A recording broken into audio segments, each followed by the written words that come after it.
saudara setiba gitu Pak dulu namanya menawarkan teh di dibahasakeun dina kalimatna la haula wala quwwata illa billahil aliyyil.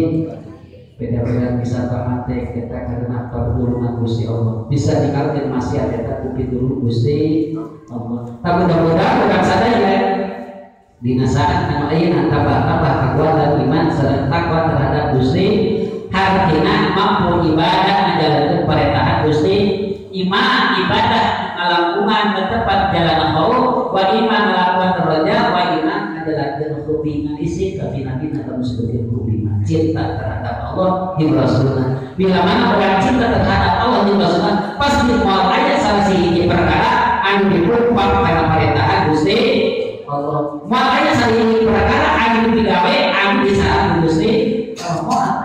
Dia tinggal sebab bahasa cinta terhadap Gusti Allah. Kalau sakit itu mudah-mudahan saya bisa ayeuna tambah-tambah kegiatan Gusti Allahnya biasa ngajalankeun perintah dan nabihan aku bisa memahami cara Gusti Allah. Kalau beribadah teh namina saburang teh diciptakeun Gusti Allah teh